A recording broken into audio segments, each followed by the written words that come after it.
Hello, everyone, and welcome to the EA Play 2020 pre-show right here on GameSpot. I'm Lucy James, joined by Michael Hyam. Hello, everybody. And Timur Hussein. EA Sports.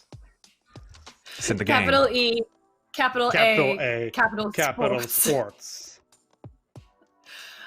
We should be in for a very interesting show today. I'm very excited. There have been a lot of rumors flying around about what EA could possibly have to show. A lot of people hoping for Mass Effect, Apex, a lot of people crying out for Dead Space. There will always be a contingent crying out for Dead Space, but we're going to go over what we can expect to see from the show, our hopes, our dreams. Michael, I'm going to come to you first. I can't not mention it. The Mass Effect remasters. Do we think now is the time? Massive effects are about to happen. Psych, I don't know actually, but I would hope so. Man, you know, all of us actually, me, you, and Tam have always been clamoring for Mass Effect remasters, and you know, every time we get a chance to mention Mass Effect, we say, hey, bring them back. And I mean, what better time to do it than on the verge of a new console generation, right? Maybe now's the time, but I've always been saying now's the time. There's never not a good time to bring back Mass Effect. You know what I'm saying? And honestly, I think that Mass Effect it's been a long time since we've had that original trilogy, that there's almost this wave of new gamers, as you could say, that maybe didn't get to experience Mass Effect back when it was fresh. So man, I think it's only a matter of time until they do it. Let's hope it's now.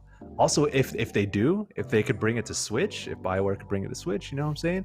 That would be dope. But I've always thought of the Mass Effect remastering the trilogy as like break in case of emergency type thing. I know we had Shinobi on the podcast not too long ago, and we specifically said that, like, hey, yo, BioWare, if you're ever in need of something, just Mass Effect trilogy remaster. You know what to do. So that's how I feel. I'm sure y'all do too. Yeah, I mean, we're all huge Mass Effect fans right here, and I would love for nothing more than to replay the old games, because I always have the itch to replay them, but I've been holding off just in case they do announce a remaster. But, you know, those are the older games. Timur, what do you think the future of Mass Effect is right now? Do we think, you know, Andromeda maybe didn't hit as well as they hoped they would? Do we think, you know, it's time for another? So, like, to borrow a phrase from young Bernie Sanders, I am once again asking you for more Mass Effect. Like, it's at this point, I think the most likely thing that we're gonna get Mass Effect related is going to be, if the remaster rumors are true, because BioWare has already said that their main focus is on Dragon Age now. And obviously that's a studio that's also working on Anthem on the side. We'll come to that later. But they do have committed to making that game better. However, they previously said, you know, they are not done with Mass Effect. And you could take that to be like, oh, we're going to remaster, but when they talked about it back in the day, it was a couple of years ago, when they were kind of like rehiring a bunch of old leaders from the studio that had left and were being brought back. They said, we are very much still on board with Mass Effect. We've got things cooking. So I think it's important for them to announce a new Mass Effect, but I don't think that's going to happen yet. I think what they need to do and what they want to do now is rebuild some of that trust after Andromeda. Andromeda, not an awful game, a very, very flawed game.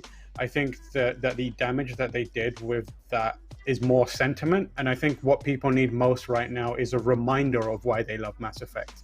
And there's nothing better to remind you of why you love Mass Effect than that trilogy remastered, looking better than ever. I started playing the first game on PC again with mods and that kind of stuff, and it's amazing how well elements of that game holds up. The writing is still very sharp and very charismatic characters in there, and very bold writing in that game. And I think it just needs a little facelift, and people will forget Andromeda existed and be raring to go for another Mass Effect. I think eventually, my feeling is we will get a new Mass Effect, but I think we're more likely to get a remaster before that, and I hope we get some look at that today.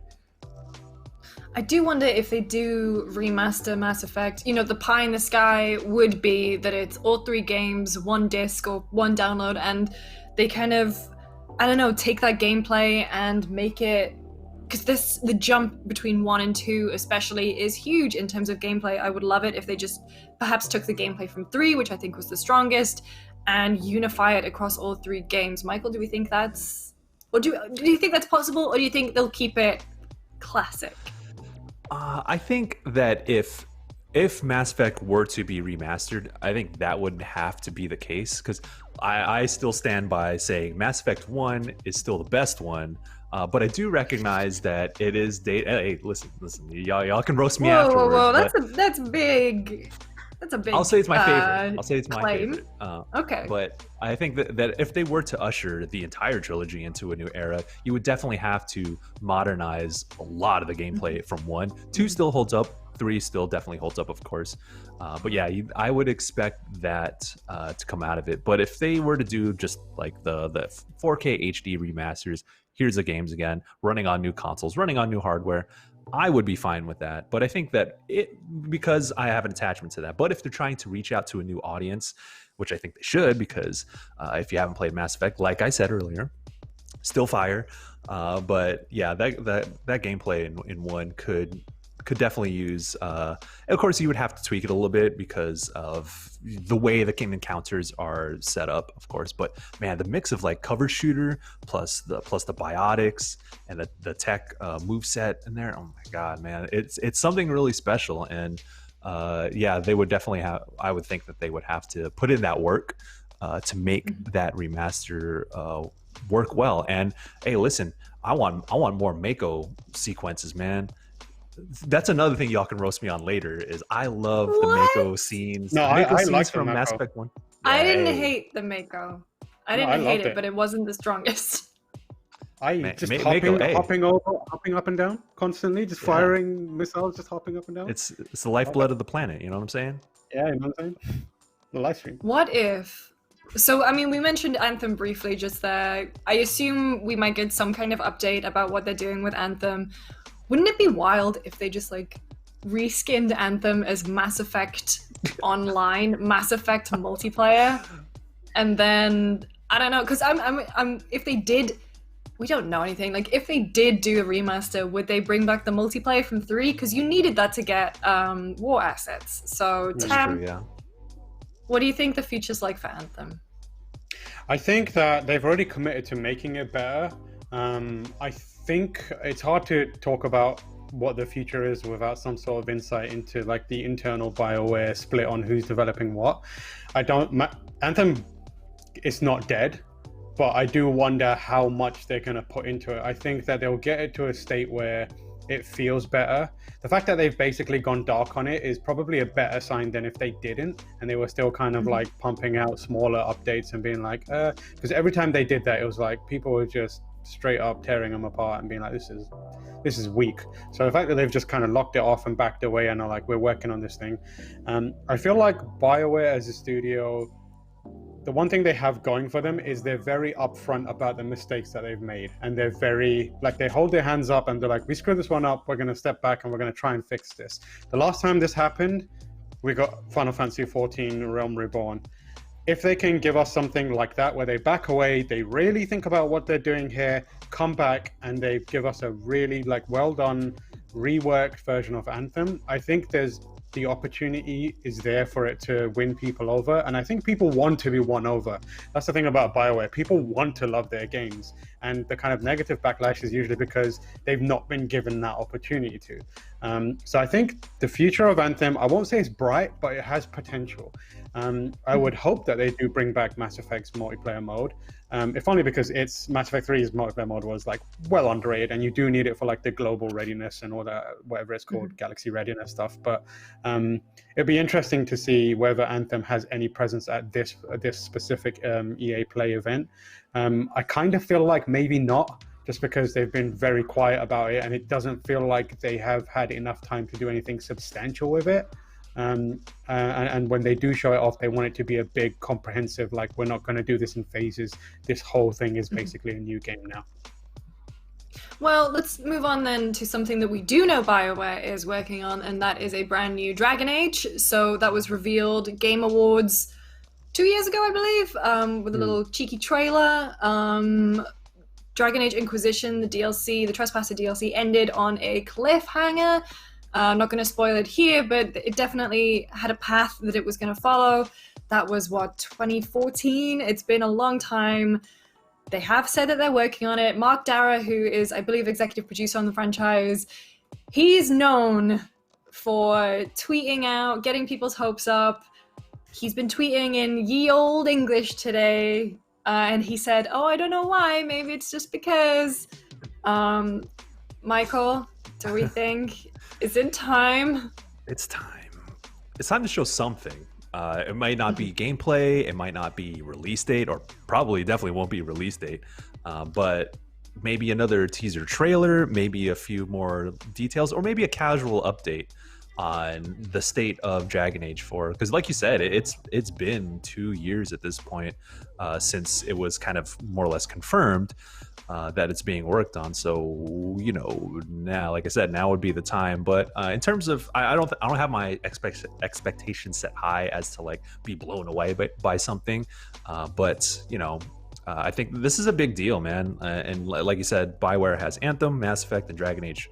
And the one that I think is the most on people's minds that is still a lot of questions is Dragon Age. A lot of people are waiting for that stuff, man. But, I hope if they were to do it, I hope they would be in a good state to do it and not rushing things out, because that's the last thing. I mean, that's kind of, that's what happened with Anthem. When you rush things out before they're ready, you get things like Anthem and Dragon Age. A lot of people have an attachment to it, and it would be a shame if it ended up in that case too. So, I expect something, not too much.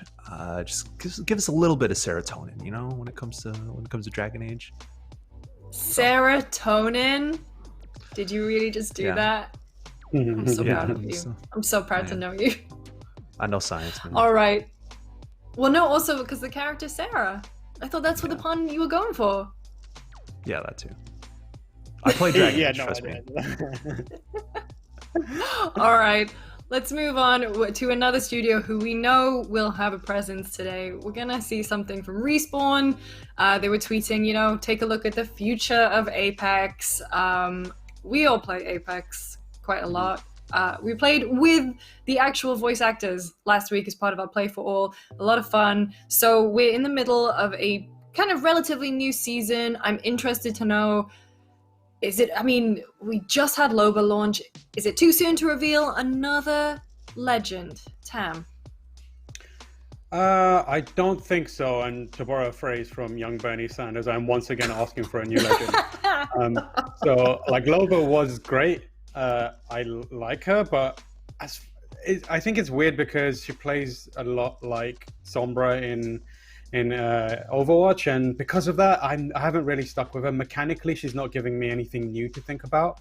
She has her own unique quirks, but I really want someone different and someone uniquely Apex, in the way someone like Pathfinder was, or something like that, or even Wraith, a different kind of character and different unique abilities to kind of get excited about.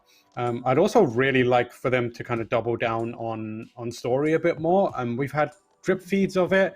I think they really need to lean a bit harder into it. I think the thirst from the fan base is there, and they want to Respawn to lean into that a bit more. So I think this would be a great opportunity for them to be like, hey, also we have here's a story trailer for something that's coming in the future, whether that's an event or a new legend.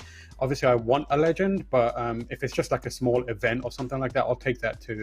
Anything to kind of get us excited about Apex and keep the momentum going. I think that's really important. Apex is doing great right now, but with Call of Duty Warzone doing so well, I feel like I need more people to be swayed back into Apex, and I'd love that. I love playing Warzone as well, but Apex is probably still my battle royale of choice. So a fresh injection of content and something to look forward to would be great. We got duos. I wonder if, expanding the squad to maybe 4 people like in Warzone. And I'm only just saying that because it's really nice to play with 3 other people in Warzone, and I would love that in Apex too. Michael, obviously Respawn, before they did Apex, they were well known for Titanfall. People are clamoring for it. They want it. Do you think the stars will align and we'll get it? Titanfall 3. No. I look. I Is would that love Sushi's Titanfall. official stance too? Yep. She said. She said nope. No Titanfall 3 for y'all. But I mean, I would love it, but I wouldn't expect it. I mean, I feel like right now they're so laser focused on Apex. That game is just pumping out, or Respawn is pumping out so much content on a consistent basis for that. I mean, that's not to say that maybe they don't have a team on the side who might be working on a Titanfall project, but if that's happening like right now, I don't think it would be ready to kind of show off or confirm one way or another. But they really, I don't think. I mean, Titanfall's not done, obviously. They have something very special with there. And I almost think that like some of the single player stuff that they're doing, or like the story based stuff they're doing in Apex, they're kind of like maybe flexing their chops a little bit in terms of like, oh, let's get back to the storytelling mode. We'll kind of warm up for what they got for Titanfall. I don't know. That's just a thought, but man, there's so much potential to take the Titanfall universe in so many more directions, especially with like a solid single player campaign. Man, I miss really good FPS campaigns.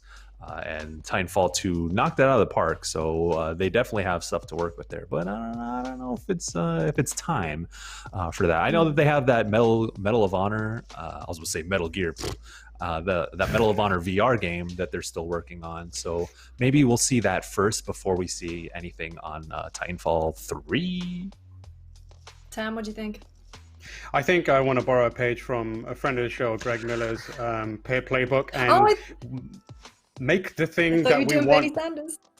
No, I want to borrow a page from the Greg Miller playbook and make the thing that we want happen by vocalizing it. I think everyone who wants it should go to Twitter and @Respawn with #3Spawn and get the campaign going for Titanfall 3, and leave a message alongside it and just put in the message, as young Bernie Sanders says, I'm once again asking for Titanfall 3. All right, let's move on. Speaking of Respawn, personally, I think it's probably a little bit too soon for any news on Jedi Fallen Order 2. You know, that game only came out last year, but it is a good segue to talk about some Star Wars. So obviously we're going to see some Squadrons today. We caught that trailer on Monday. Michael, you excited? Yes, because I think that the aerial combat in the Battlefront games had some potential. It was pretty good for what it was, especially in like a massive Battlefield style multiplayer game. But with Squadrons, really focusing on that, really honing it, making it a little bit more in depth, especially because they announced that there's going to be HOTAS joystick support and all that. So that gives me the impression that they're really going in on refining the aerial combat. And as someone who played Rogue Squadron and Rogue Squadron 2 back in the day on N64 and GameCube, I have a lot of fond memories of those games, and I miss playing like Star Fox and things like that. So we already know kind of the nature, or not the nature, but we got that trailer, but there wasn't any gameplay, and it got us hyped up to be like, oh, okay, this is get some the true Star Wars vibes that we love so much. But if there's going to be more details on Squadrons, I would be excited for that, but I would also expect a little bit more information on exactly how it's going to play. Whether it's multiplayer focused with a little bit of single player content, if there's going to be like a massive campaign behind it as well. I think it's been announced as a $40 game, so I would be hesitant to say that, oh, it's like a smaller budget game or whatever, just because it's $40, but it does give me the impression that the scope might not be that huge as like maybe this is a massive follow-up to the Rogue Squadron games. Either way, I'm really interested in seeing what it ends up being, and because man, yeah, those Rogue Squadron games were fire, and they got sort of a foundation with Battlefront aerial combat. So yeah, give me more. Yeah, and I mean, to be honest, those X-Wing TIE Fighter missions were my favorite in Battlefront, in its multiplayer. I know that for Battlefront 2, they've kind of said they are finished with new content for that game. Is now the time that they're going to roll into revealing anything about Battlefront 3, do you think, Tam? I think it's too early for that. Like they've got Battlefront 2 into a really good spot, and it's being enjoyed. I think I'm right in thinking they said that they were kind of pulling away from that, but I believe the kind of main focus for the next cycle for them is going to be Battlefield. So, and I don't imagine they're super keen on having two Star Wars titles competing for attention alongside each other, especially when one might involve kind of pulling a fan base away from an existing game. So I feel like they're okay with letting the Battlefront players play as they are, and then introducing something fresh and different with the Rogue Squadron game. Or Squadron game, and then going from there and having them complement each other while Battlefield does its thing on the side for the main DICE game. And there have been rumors that Bad Company 2 will get a remaster. I don't know if that's just wishful thinking. What do you think, Michael? I don't know. EA has opened up to remasters, of course, and obviously, we were clamoring earlier for a Mass Effect remaster, whether it's wishful thinking or not. But like Command and Conquer just got remastered, and it's more or less like, oh, I miss Command and Conquer, and this is a good way to enjoy those old games. Now, when you're talking about Bad Company was really cool because it took Battlefield in such a different direction with a single-player campaign that was goofy, but it was also a lot of fun. I would hope for Bad Company 1 and 2 package remaster, single player campaigns, and maybe like a unified multiplayer component for both of them. That would be dope. That would be also wishful thinking. If they came out with that, I would be excited for that. And those Battlefront, Bad Company games were quite a while ago. So there are probably a lot of folks, like I said about Mass Effect, there's probably a lot of folks who haven't experienced that. Especially because you can get them on back compat on Xbox One, but ushering them into a new generation, I think, would be like super helpful for EA.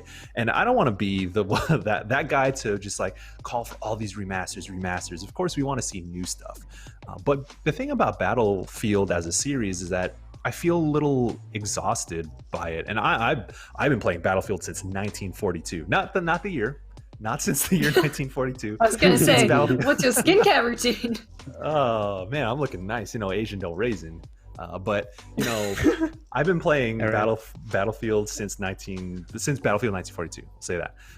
And I'm kind of exhausted on the series. I reviewed Battlefield 5 2 years ago at this point, and I really, really like that game a lot. But I don't want another one of those because I think Battlefield 5 is not perfectly fine, but could be improved. But that is a solid product right there. And I mean, if they were to do like another modern one, I don't know, I'm not really feeling that. So I think that if Battlefield were to have something new-ish to show, Bad Company remasters would be pretty sweet. Hell yeah. Tam, you got anything else? No, I think Michael pretty much hit the nail on the head there. Bad Company 2 is beloved, and I'd love to see a remaster of it.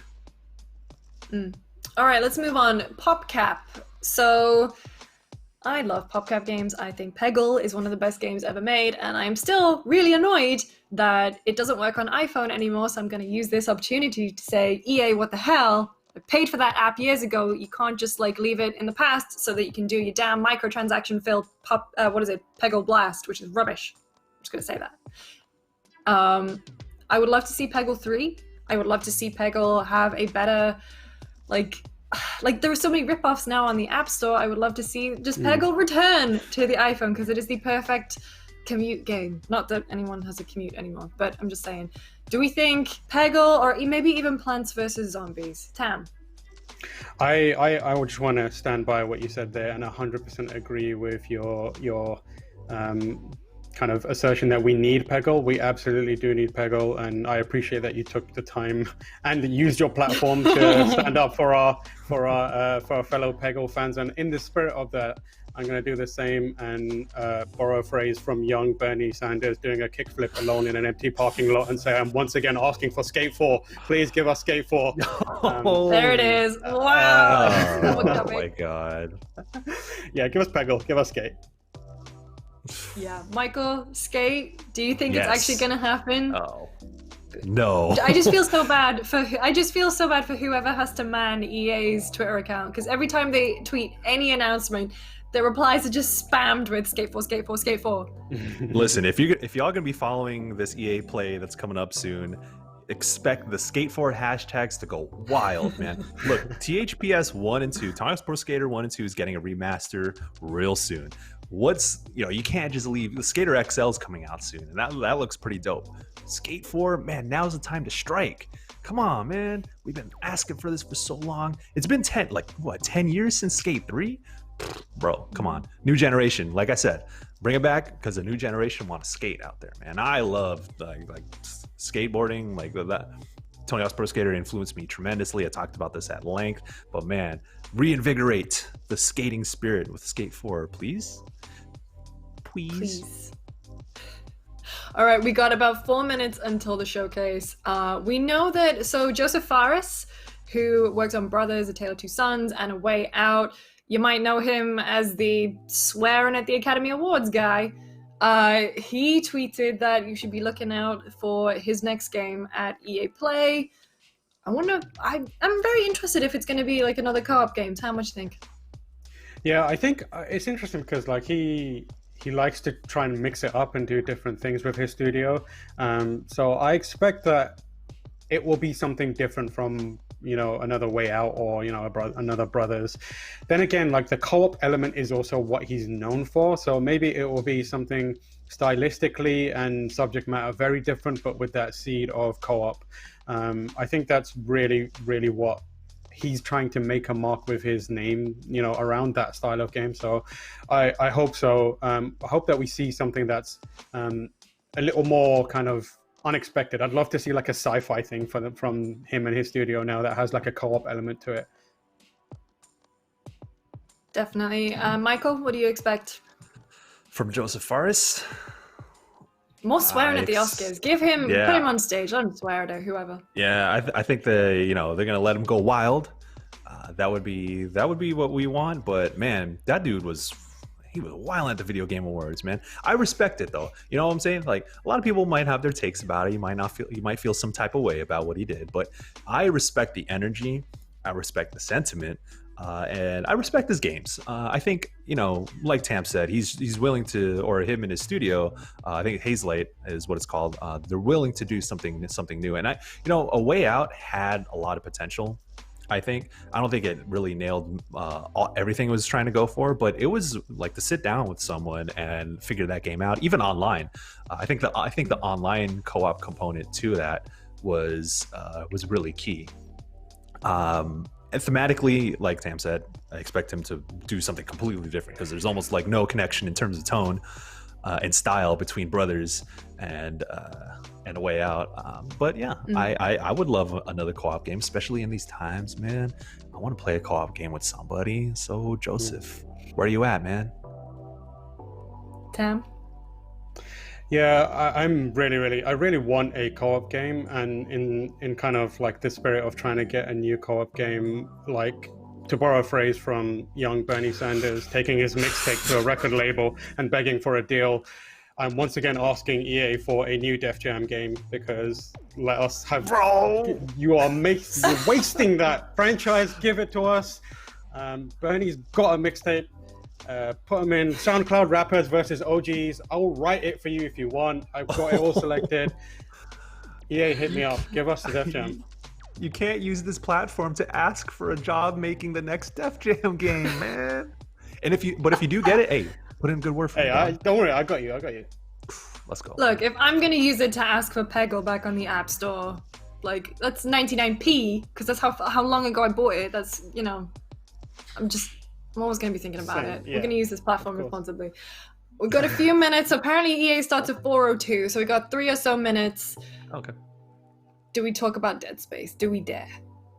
Do we think it's going to happen? Oh, Tam, what's that face? I just really need it. I just really want a Dead Space. I want some of that limb dismemberment. I want some of that spooky stuff. I want to be able to point my hand at the ground and have a little waypoint take me to where I'm going to poop my pants next. I was about to swear on stream there, but I think like survival horror between Resident Evil, the numerous amounts of like messing with your mind survival horror games that are out from indies, now is a fantastic time for them to come back and do something interesting. Imagine that kind of the weird zero gravity stuff that they did in the first and second game, just in the current generation. We desperately need a new Dead Space. I hope they give it to us. I really hope. Who would make it though? Because Visceral sadly is no longer. Joseph Ferris. Oh, Michael. He's working on it. Wow. You know what I'm saying? Because like, hey, look, Tim Curry's wrong in saying that Dead Space 3 was the best in the series. I love Tim Curry. Shouts out to you, man. He said what? Nah, he said Dead Space 3 is the best in the series. That is not correct. Facts. You can hit him up. But I love him, and he was right about co-op. I think co-op was probably my favorite aspect of Dead Space 3 because, like, I mean, it's not really that survival horror that the original really channeled so strongly. But you know what? Get Joseph Ferris on Dead Space. Focus on straight up co-op. Let's go, man. That's my bold prediction, and man, you'll love to see it. You really do. We have 1 minute until we go over to EA. So very quickly, from the two of you, what is your dream announcement? Tam. Oh man, to borrow a phrase from young Bernie Sanders wrapping up real warm trying to do some skateboarding, I'm once again asking for an SSX Tricky remake, please. Oh, okay. Michael? I want, besides Mass Effect Remastered, I want Madden 21 to have, I don't know, Battle Royale. I really don't. Well, wait, didn't FIFA have a kind of weird Battle Royale thing from a while ago? We didn't really touch on the sports games. We know that FIFA's going to be there. There's going to be some Madden stuff probably. I know I am not that audience, but we've got to wrap up. We'll see you here after the show to talk about all the announcements. Please be Mass Effect.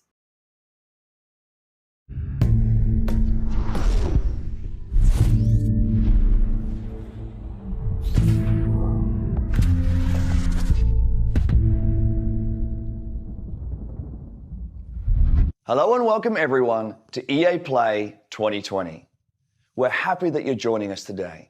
Over the next 45 minutes or so, we've got so much for you, including creative, innovative, and really fun new games, and a lot of news to share. But before we get into the show, I'd like to take just a minute here. I want to extend a heartfelt thank you to first responders, medical staff, and essential personnel. This has certainly been a challenging year. From natural disasters like the bushfires in my home country to the devastating COVID-19 pandemic, these brave heroes are working to keep us safe and healthy at every turn. I also want to thank our teams for their amazing dedication while working from home. What you've been able to achieve is nothing short of inspirational. We are also deeply thankful to all of you, our players. Even when we've had to stay physically apart, billions of you are using games to come together, to play, and do amazing things for each other. You've shown why this is truly the greatest form of entertainment on the planet. This is also a critical time for the movement to end racism and racial injustice in this world. Black lives matter, and there is much to be done to drive real and meaningful change. A couple of weeks ago, we shared some actions that Electronic Arts is taking. We will not rest on this. It's a long-term commitment. We're here for players of every color, background, religion, and personal preference. We will continue to build strong representation in our games, and we are focused on making our communities fun, inclusive, and positive places to play. We also have real work to do to bring greater diversity into our company, and we are committed to doing that work. Today, we're here because of the power of games. Games bring us together. They can make our lives better, they can teach us, they can provide escape and self-expression. And most of all, games can be fun. All of us at Electronic Arts believe in that, and it's why we're excited to get up every morning to make great experiences for all of you. So thanks for being here with us. And now, let's get into some games.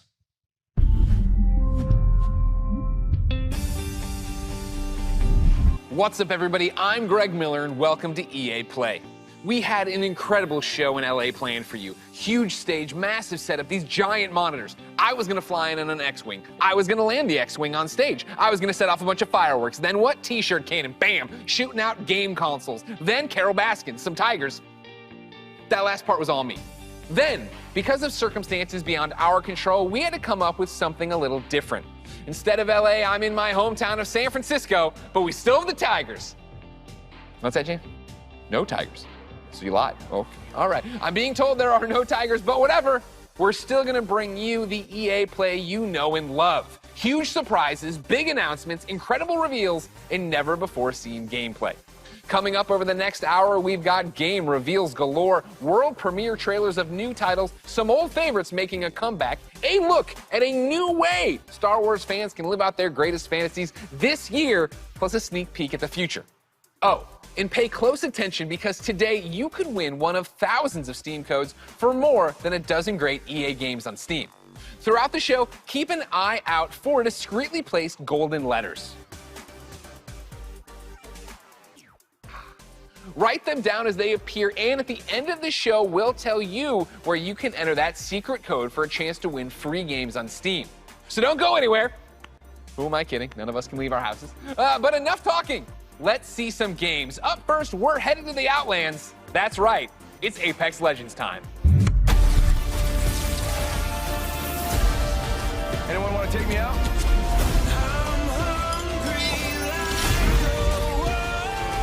You should smile more. Hey Apex fans, the battle just keeps getting bigger. Thanks to you, Apex Legends is coming off its most successful, most epic season yet, and we're just getting started. Season 4 saw more of you jumping into the fight than ever before, and you've kept that amazing momentum going forward, making Season 5 the biggest and best start to a season ever. Took out an enemy. Hold on to your holograms.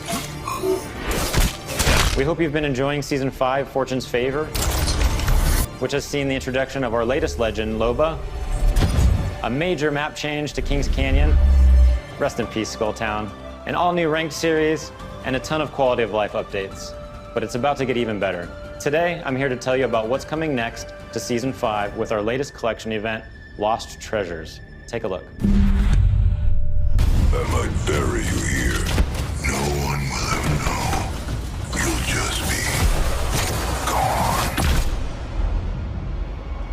Adventurers, raiders, explorers. They risk everything in search of fame, fortune, and answers. Few find what they're looking for. But if they survive, they might walk away with lost treasures. I'll high-five you all when I see you. Mobile respawn beacon here. My silences are firing again. Haha! Check yourself or wreck yourself. Hey, thanks. I owe you one. Guns? Who needs guns? I don't need guns. I know what I'm looking for. I won't walk away without it. 너를 찾을 거야.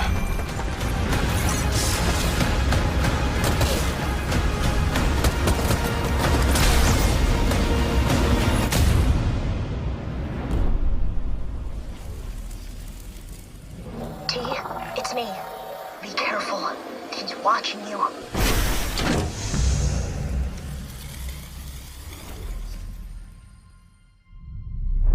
As you just saw, the Lost Treasures collection event brings with it a ton of great content, including a new limited time mode, Armed and Dangerous Evolved.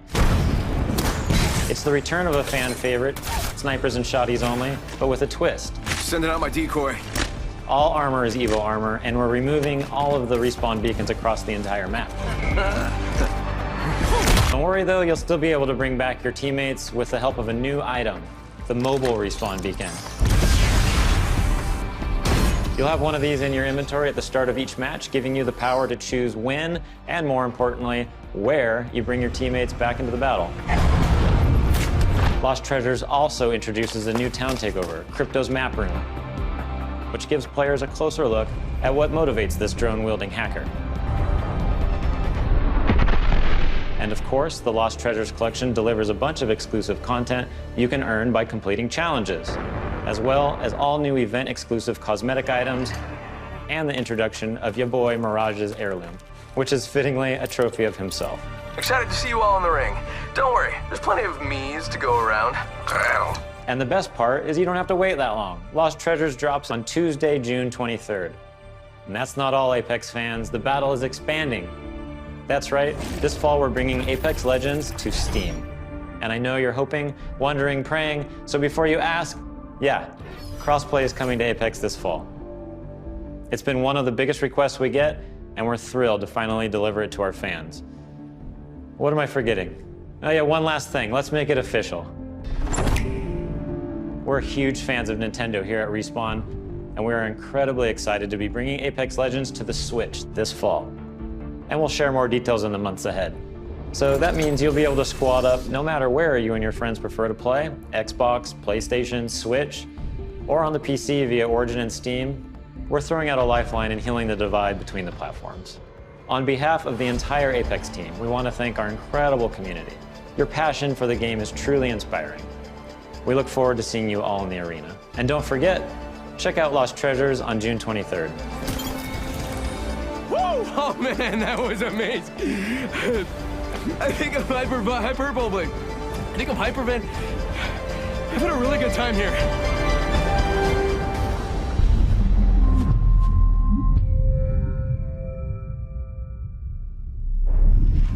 Sul, everyone.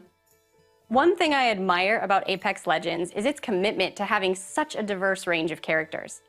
At The Sims, we've always believed representation and diversity in games is critically important, perhaps now more than ever.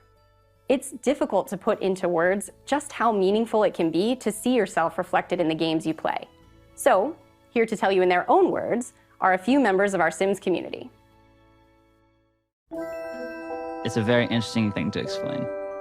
It feels empowering, actually, and very moving. It really taught me a lot. The importance of just like keeping relationships good with people. It's probably like the only place where I was open.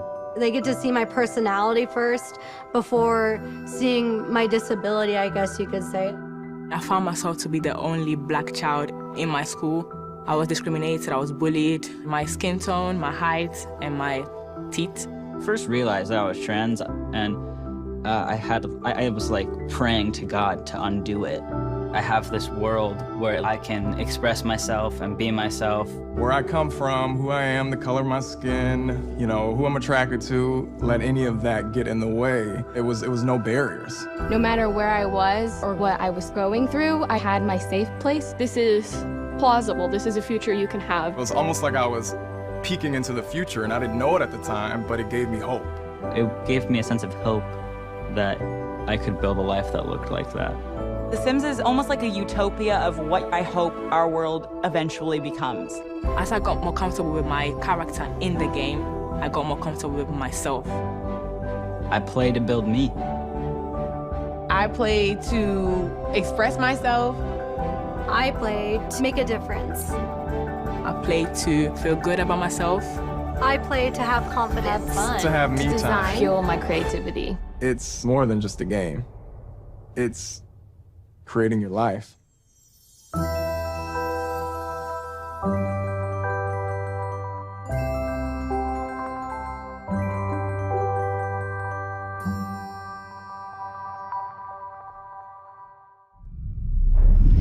As you just saw, there are so many reasons why I am proud to be part of the Sims global community. We want the Sims to be a place of unity and hope, a place where you can be your authentic self and build your vision for our shared world, a place to imagine what's possible. To our Simmers, thank you for everything you've done to make your communities, virtual and real, a better place.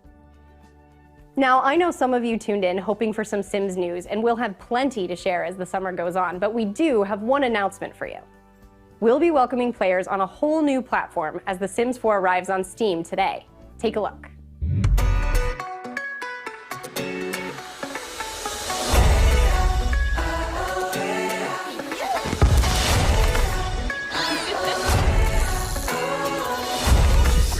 ashes on the planet.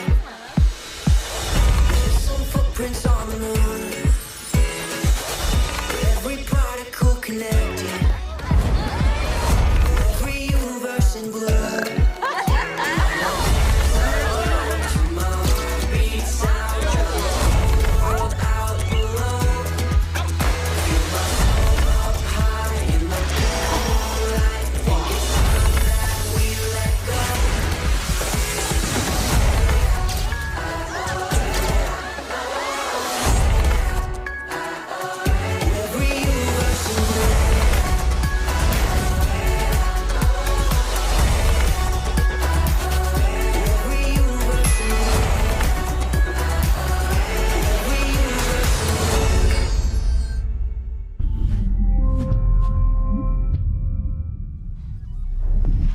Hey everyone, Alex here from the social team, and joining me today from our community team is Freeman. Hey folks, yes, we're here to tell you that it's not just The Sims 4 arriving on Steam today. 5 more great EA games, including Titanfall 2, A Way Out, and Dead Space 3, are all playable right this second. And when EA Access arrives on Steam this fall, you can get all those great titles and a ton more with your membership. You can also expect to see our new releases on Steam too. One of the first arrived just a short while ago with full mod support via Steamworks. The critics love it, and we know you will too.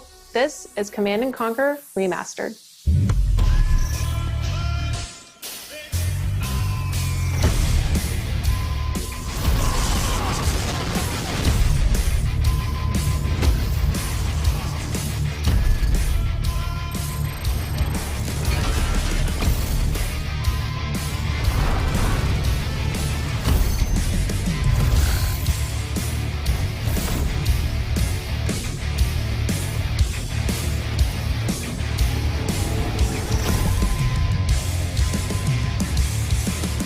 Welcome back, Commander. And Steam isn't the only platform getting some love. We'll be bringing games to more platforms than ever. You can expect 7 new games coming to Switch in the next 12 months, including Burnout Paradise coming tomorrow and Apex Legends later this year. And we're bringing crossplay to many of your favorite games too, starting with Need for Speed Heat and continuing with some new titles being revealed later in the show. It's all about giving you the freedom to play what you want, where you want, and with who you want. It's about playing together. Absolutely. Now, let's reveal some more games. Over to you, Greg. Quick reminder to keep an eye out for those special golden letters hidden throughout the show. They could appear anywhere, and I mean anywhere, so keep your eyes open. Write the letters down as they appear, and once you've got the full code, you'll be able to enter for a chance to win one of more than a dozen great games on Steam. So stay tuned and find out where to enter the code at the end of the show. Now, if you follow my content at all, then you know there's nothing I love more than buffalo wings and discovering inventive new games. Well, I don't have any buffalo wings, but I do have something just as tasty. Over the past couple of years, EA has partnered with the amazing studios like Hazelight and Zoink to give us such creative titles as A Way Out and Faye. Here to explain how they do it are a few of the talented developers working on the next wave of EA originals.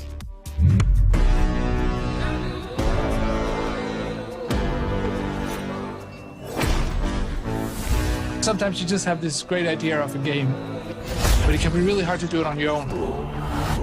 We wanted space for our studio's creativity to flow free, so that we could try unconventional approaches to solving new ideas.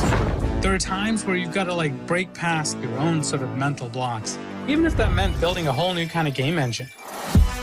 We get to do the game we want to do.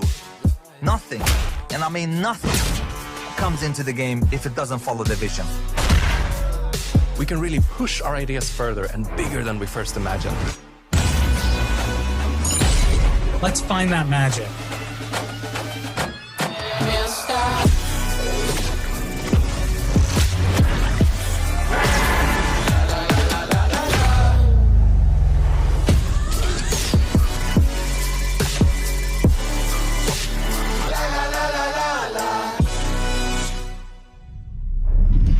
And now for a deeper dive into what these developers are working on, we turn our spotlight on 3 studios. Up first is Hazelight and their mild-mannered, quiet leader, Joseph Ferris. Let's do it. Please welcome Joseph Fares. There are like passionate people, there are crazy people, and there's me.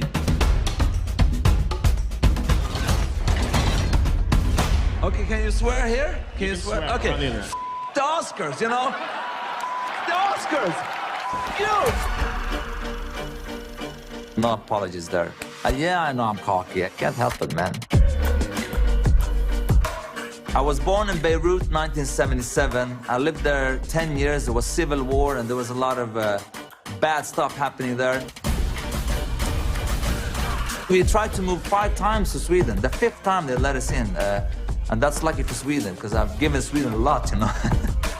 My 3rd movie, Zozo, it's basically about my life when I came to Sweden when I was young. I've done 5 feature movies, and now I've done 3 games. And it's way hard to make a game. It's almost like the audience have control of the pacing of the story, while in movies it's being paced for you. In video games, there's so much to be explored from a storytelling perspective because of the interactivity. There are some studios out there that are making games that have good stories, but they pretty much have one mechanic they like reuse all the time. The designers and the story writers are kind of like doing 2 different games. That's why I founded Hazelight, to keep pushing the boundaries of what is possible in games. That's what game number 3 from Hazelight is all about. And action. The new game, It Takes Two, is a co-op action-adventure platformer that will blow your f***ing mind away. The story starts out with a small family. Cody, May, that's the parents, and then Rose, the little daughter. So Cody and May are about to separate. Rose doesn't want them to divorce, so she creates 2 dolls out of wood and clay, and these dolls magically come alive and actually controls both Cody and May. And you could say you're almost controlling their emotions. You're almost playing their emotions. There's even levels where we're actually making a mechanic for their emotions. So again, marrying the story and the mechanics. And I think for the players, that's gonna feel very new, different, and unique. They haven't played anything like this before. It Takes Two is a crazy roller coaster ride that doesn't really have an ending. It has an ending, but that ending is that the roller coaster crashes and you fly into the sky and get up into space, and when you're in space, you're like, what the f*** am I doing up here? And then maybe you get back to Earth again. That's the best way to describe It Takes Two, actually.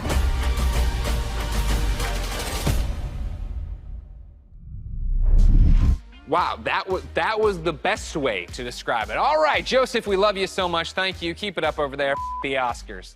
Of course, ladies and gentlemen, let's keep this originals train rolling, and let's stay in Sweden. Of course, I'm a fan of both their delicious red gummy fish and their video games. So, ladies and gentlemen, please welcome Klaus and Olav from Zoink Games.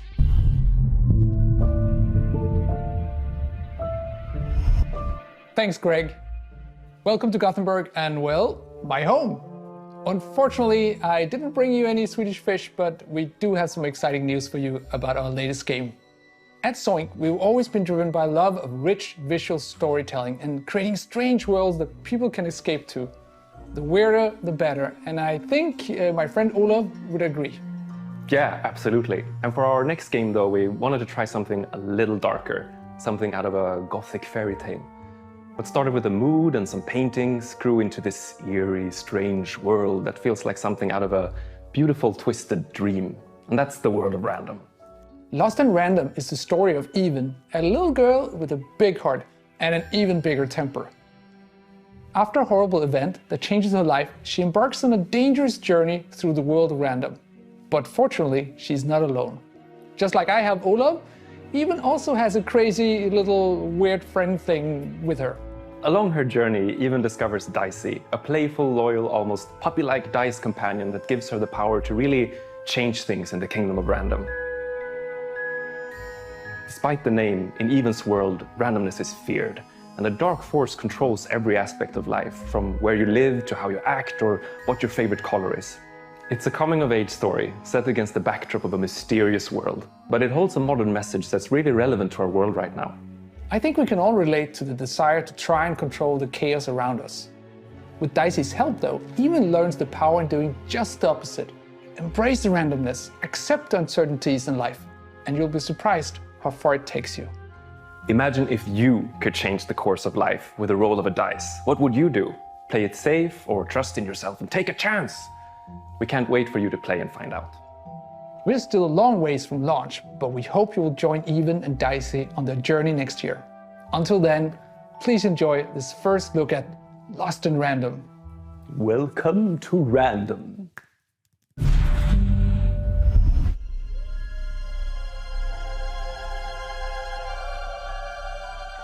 The world of random bends with the roll of one dice. A dice that has ruled this kingdom for generations, transforming the fates of people just like you. But what if I told you there is another dice with the power to change everything? Now, my friend, it's your turn to roll, to play the odds, and break the curse of random.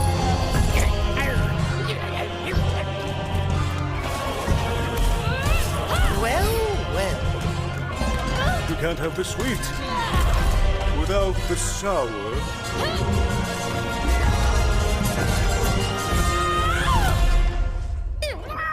No, Dicey. They should be scared of us, right?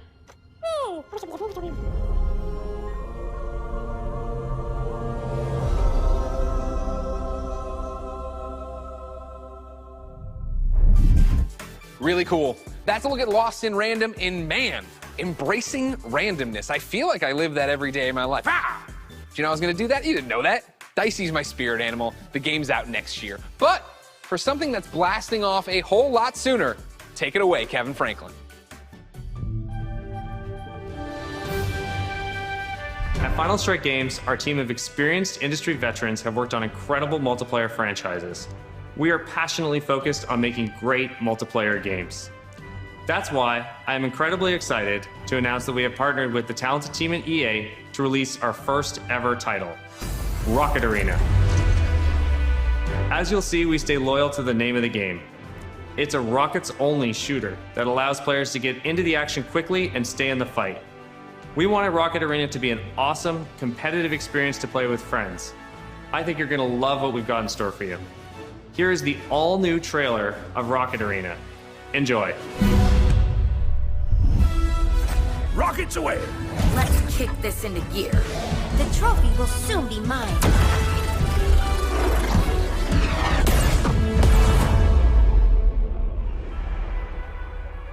Have you ever wondered why life is so good on Crater? Sure, we've got the beautiful beaches. Cannonball!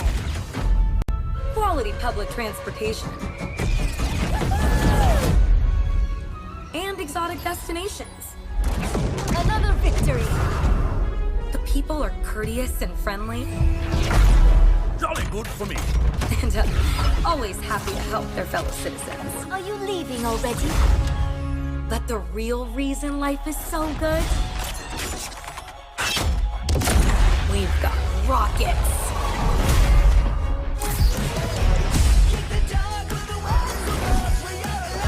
Let's hit the trail.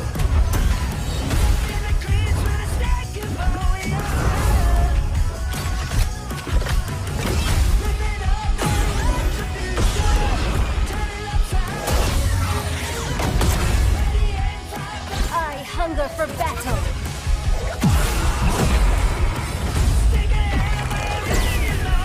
Talk about razzle dazzle. Never turn your back on the water.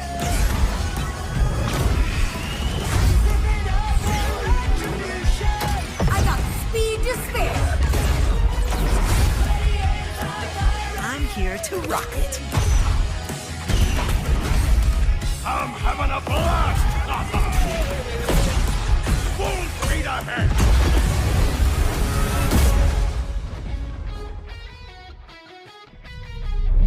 So as you just saw, rockets are obviously awesome to blast all over the place.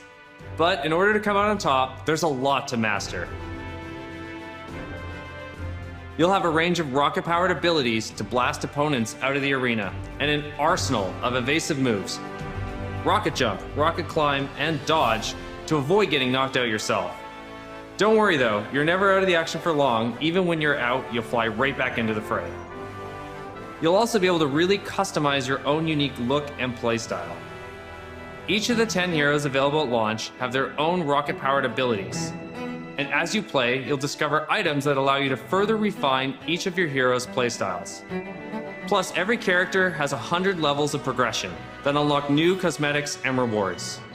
All that and much more when Rocket Arena arrives on July 14th. And there's plenty more content to come in our first season, which begins just 2 weeks after launch on July 28th, and brings with it a blast pass and a ton of free content, including new maps, in-game events, and a new playable character. Rocket Arena is a game meant to be played with friends, regardless of platform. That's why we're thrilled to announce cross-play support right from the start. So grab your friends, regardless of their platform, and get ready to blast off with Rocket Arena on July 14th on PlayStation, Xbox, Origin, and Steam. And we'll be sharing more gameplay right after the show with the help of some great content creators. So check us out on YouTube at the link below. See you in the arena. Wow, that looks great. And hopefully you've all been keeping track of the golden letters hidden throughout the show and nearly cracked the code. Here's a hint. It's not Kanye. Keep an eye out for the last couple of letters, and then at the end of the show, we'll reveal where you need to go to enter the code and a chance to win some great games on Steam. Now, from the future of rocket warfare, we head to a different kind of battle. It's the real reason I didn't get any sleep last night, and if you thought you heard sleigh bells, that's because it might as well be Christmas in June. It's finally time to talk Star Wars Squadrons. Now, okay, I promise you we are going to get a first look at some brand new gameplay in just a moment. But first, for anyone who doesn't fully grasp why I'm so excited, earlier this week, EA and Lucasfilm dropped a trailer that literally gave me all the feels, chills, joy, excitement, and then more chills on top of that. Take a look.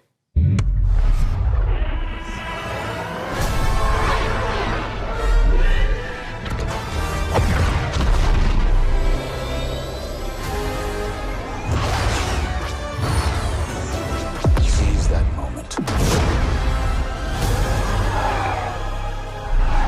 When the perfect shot makes history. 5 pilots. 1 squadron. The galaxy's finest.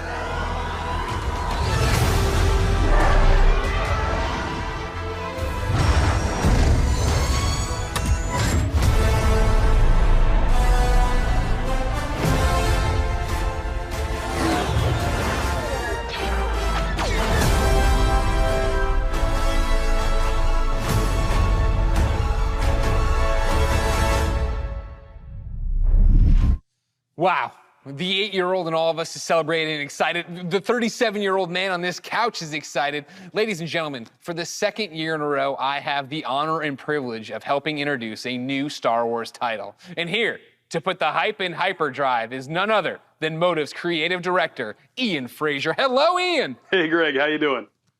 I'm great, how are you? Doing good. Happy to actually get to show this to people.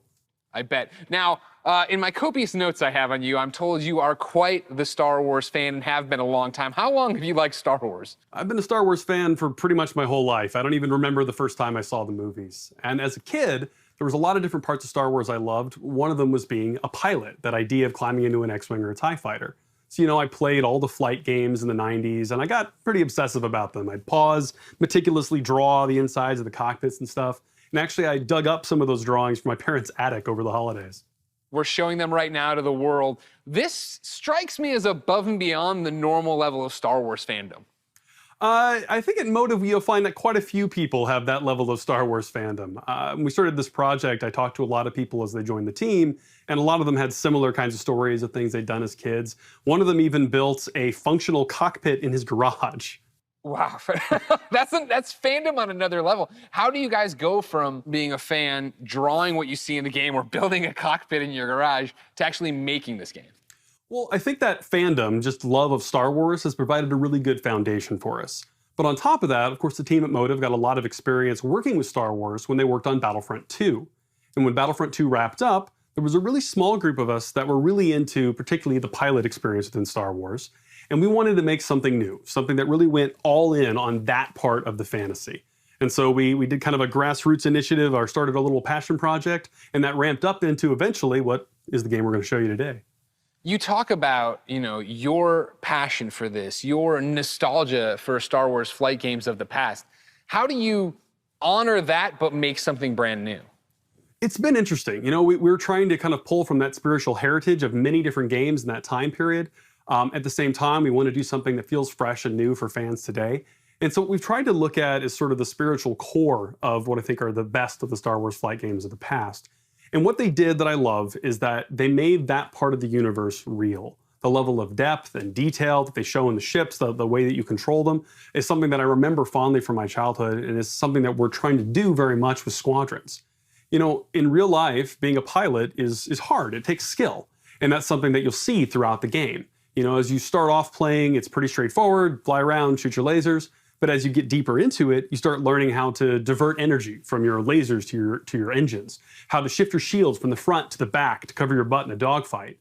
Or at the higher levels of skill, you can do really crazy stuff. Like you can boost your engines, fly ahead, cut them off, whip around 180 and shoot a missile off your own tail while drifting backwards. Like real ace pilot stuff. And that's really where we have a lot of fun with the game. I want to do that. I want to learn how to do that. I understand the nuts and bolts of how to play it. Is there a single-player story? Is there a multiplayer mode? What are we getting into? It's actually some of both. So the game starts with a brand new single-player story, takes place a little bit after Return of the Jedi, and it has kind of a unique dual perspective approach to it. So when the game starts, you're going to create two pilots. You create a New Republic pilot and an Imperial pilot, and you're going to alternate between their perspectives mission to mission over the course of the story. You're going to meet a diverse cast of characters along the way, and also a few familiar faces. Now, when you're done with that story and you've played maybe a bit in the practice range, you say, hey, I want to try multiplayer. We want to make it really easy for you to hop online with your friends and play competitive space battles at that point. And so we've done a lot to try to reduce the barriers, to make it as easy as possible for you to play with your friends. And so I'm happy to say we fully support crossplay. You could be on PS4, Xbox One, PC. You could be playing on a traditional display or in VR, which, fun fact, the entire game supports VR from beginning to end. It's pretty cool. But regardless of how you're playing, which platform, they can all play together. Just hook up with your friend, connect, have an awesome space battle. You just Death Starred my mind, man. That's awesome. That is, the big question, when can people actually play it? Not too long, actually. Star Wars Squadrons is coming out on October 2nd. Okay, not too long at all. I was worried about you. I thought you were going to leave me on a teaser there. You didn't. You actually delivered. I appreciate that. The next big ask I have on behalf of everybody watching, I'm sure, who came here for one specific reason, can we see some new gameplay of it? Can we see any gameplay of it? Absolutely. I kind of figured you might want to. On behalf of everyone at Motive and the team at Lucasfilm, I am very happy to show you the world's first look at gameplay of Star Wars Squadrons. Enjoy.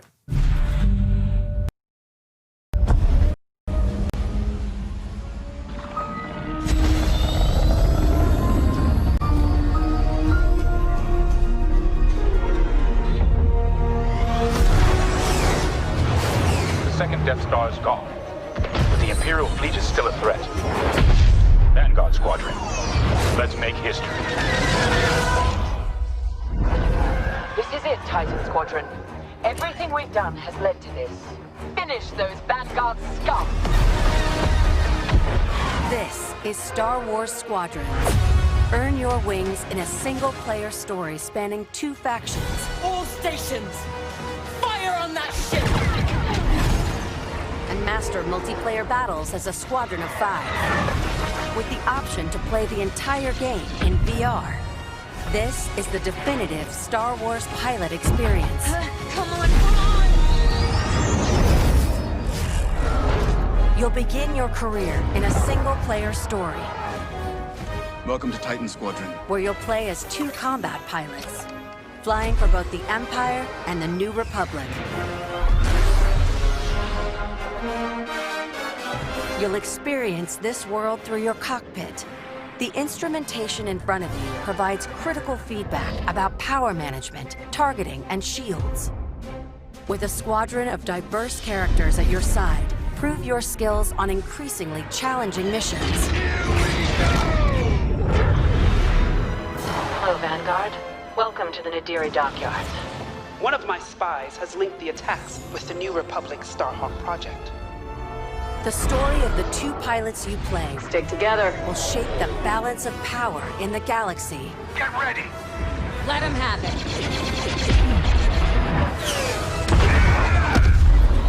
To take the fight online, you'll need flight time with all 8 ships. Fighters are the most flexible and versatile, able to handle any situation. Interceptors are fast and highly maneuverable. Let's get him. Ideal for hunting down your opponent's starfighters. That was kind of fun! Support ships can keep allies safe and stocked up, as well as disrupting enemy fighters. Light him up! Nice. Bombers are the heavy hitters, able to deal devastating damage to enemy flagships and starfighters. But if you've got a preferred component and need something customized, I'll take care of it. Unlock everything you need to customize your pilot and starfighters simply by playing the game. From cosmetics to an arsenal of over 50 components that alter how your ships fly, fight, and survive. They're on you! I'll deal with it. You can dramatically change your loadout depending on your squadron's strategy. Finally got him. This will be critical in Star Wars Squadrons multiplayer modes. First up, dogfights. This is an all-out 5v5 battle. That hard 5, that was the best!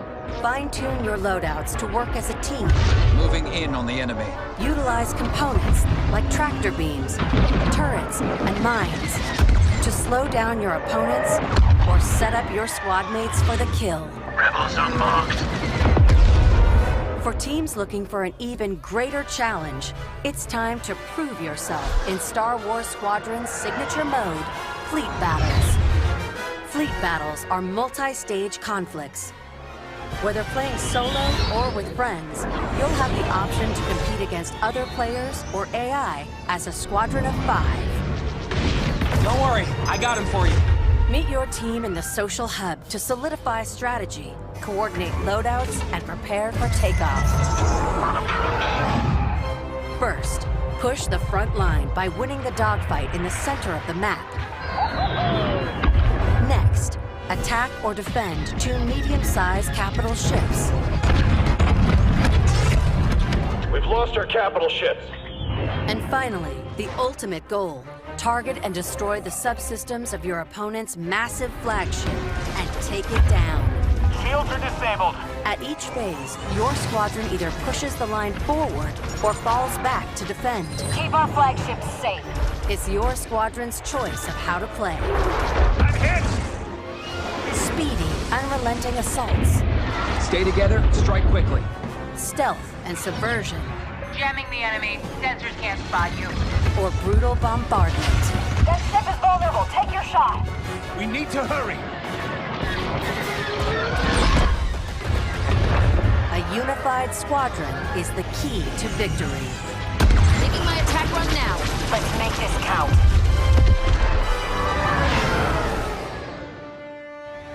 This is Star Wars Squadrons. Join the galaxy's finest and make your mark. You are the hope of this galaxy.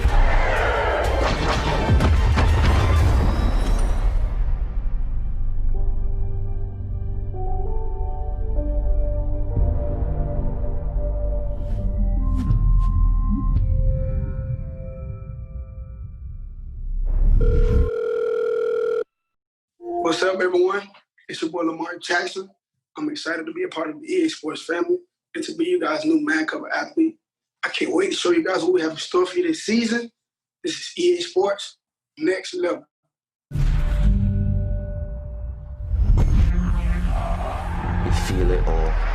You feel that burst of speed? It's like I'm lightning. In that moment, I'm untouchable. When I play, I'm not afraid of anything. Not afraid to hit or get hit. This game is the one true love. Makes me feel like somebody. I never thought I could rise to a level where It's just me and the keeper. My heart is like... Dude. score that goal, and you're a hero. And history carves your name. You know what it sounds like? 60,000 people singing your song. I can't live without that feeling. It's in my bones. I feel football in my heart. Feel it in my hands. What? Taste it. See the unknown. Face my fears. Live to fight again. I want the real thing. I want that sweat dripping, shin splitting, hair raising.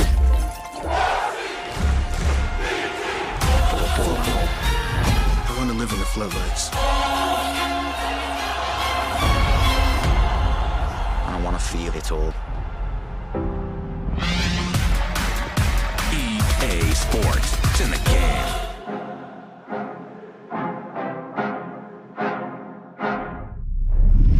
Now, that's a lot to look forward to, but there's more. Here to tell us about the future of gaming is EA's Chief Studio Officer, Laura Miele. Thanks, Greg, and thanks, Lamar. Welcome to the EA Sports family. There are great things to come from EA Sports for all of you, and that's just the beginning.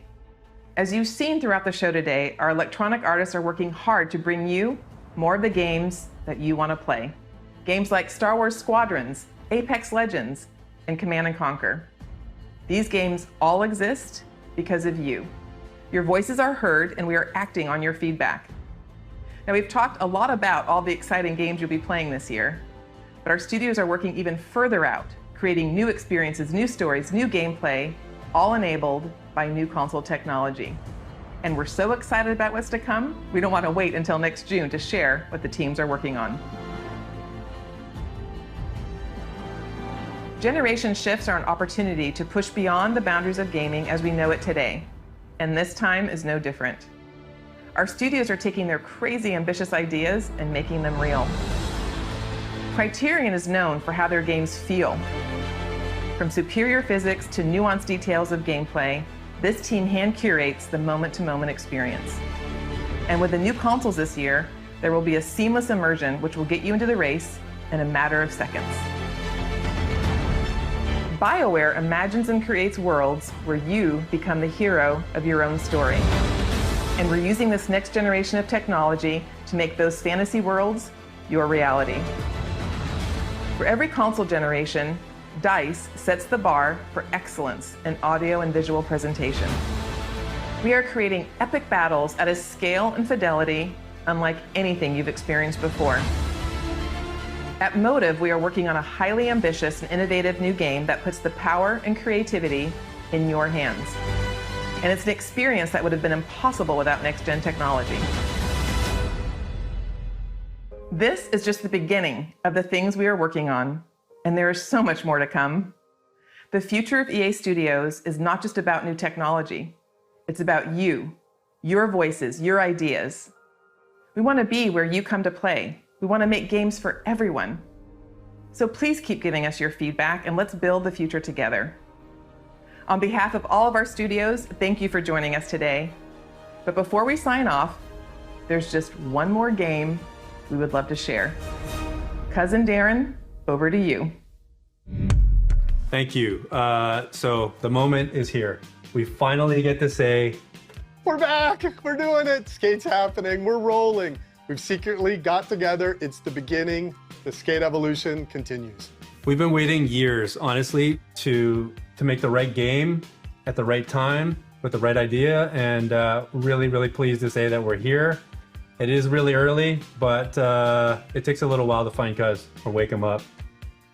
Dude, harsh. Still, we've got a long way to go, but we're stoked, and this is just the beginning. And seriously, we really can't wait to bring you guys in and have you be a part of it with us. We want to thank you for your passion, your patience, and all the support that you've shown, us to get to this point. Oh, the comments. It's amazing. We cannot believe you commented this into existence. Amazing. Skate changed my life. Thank you so much. Skate forever. Guys, Guys, we did it. We brought back Skate. Thank you to EA. Thank you to Cuz. Thank you to Darren. Thank you to you. Thank you to me. I can't believe that I'm so happy and my heart rate. Is this what exercise feels like? Ladies and gentlemen, I can't believe it. Before we go, because I love you guys, here are the last letters of the secret code. If you think you've got the complete code, go to player.gg/EA and enter for a chance to win one of thousands of free games sponsored by player.gg. You can find the official rules and everything else over at player.gg/EA. Now, this has been an amazing experience, an amazing opportunity for all of us all over the world to come together and celebrate gaming. Thank you for being part of EA Play. Until next time, I'll see you online, and it's been my pleasure to serve you.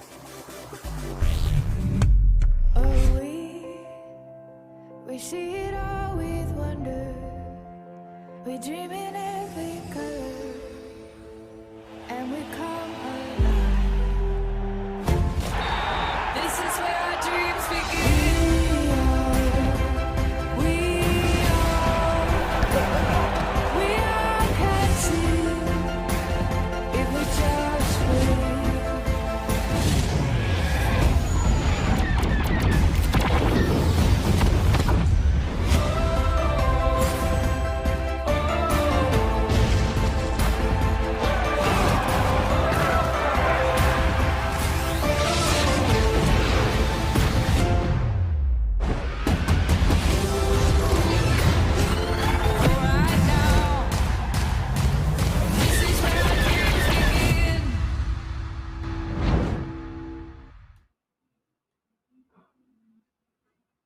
Well, no Mass Effect. I'm sad, but you know, some very cool reveals there. A brand new Skate.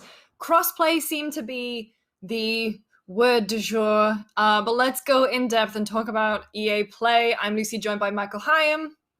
Hello. And Timur Hussein. Where is the Mass Effect? I know. I'm so sorry.